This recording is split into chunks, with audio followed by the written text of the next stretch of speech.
Our feature story today is about Tim Mahan of Golden, Mississippi, the Mississippi Forestry Association's Outstanding Logger of the Year. Most loggers get into the business because their father or an uncle was already involved. Mahan's story is different. He comes from a non-logging family.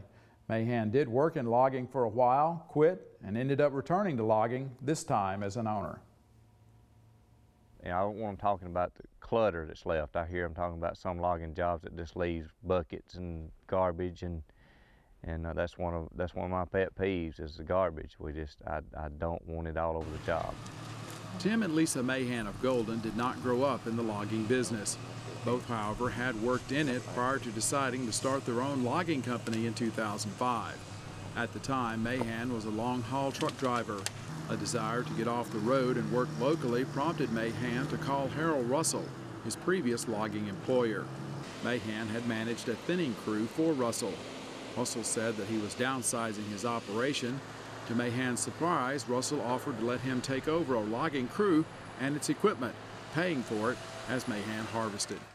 I was in disbelief, and then I thought, well, you know, I knew how hard Tim worked, and I knew, you know, he ran it before for Mr. Russell, and I knew we could do it. That was 7.5 years ago. The Mahans run a 4-man woods crew with 2 over-the-road truck drivers. All the Southern Forestry crew is CPR trained. The only lost time accident occurred when a substitute filled in one day. Almost all of them have been here from the beginning that work in the woods. The truck drivers, probably 3 to 4 years on them. Forestry consultant Don Thompson nominated Mahan for Mississippi's Outstanding Logger of the Year because of Mahan's integrity. Thompson said Mahan places his loading decks and roads so they will cause as little damage as possible during the logging and after he leaves.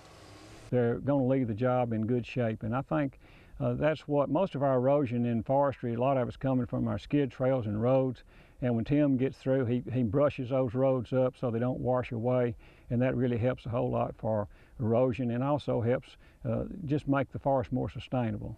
Mahan does most of his cutting for F&W Forestry Services, which manages the timberland formerly held by Packaging Corporation of America.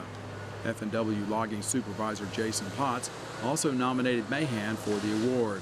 Potts said Mahan and his crew follow the tenets of the Sustainable Forestry Initiative and best management practices. Potts said Mahan's crew recently made a perfect score on a BMP audit, the first 100% Potts has given.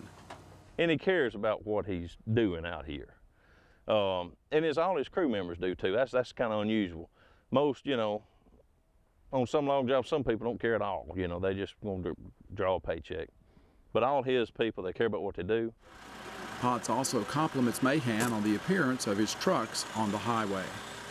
Got nice trucks, good-looking trucks. He keeps them washed on, nice trailers. He'll pull the trailers in and keep them washed. You know, public opinion, to me, going up and down the road, you know, means something. Efficiency is one reason Mahan's over-the-road trucks look good. They never enter the woods. Pull-out or set-out trucks take the trailers in and out of the woods to a staging area. The over-the-road trucks drop off empty trailers and pick up loaded ones.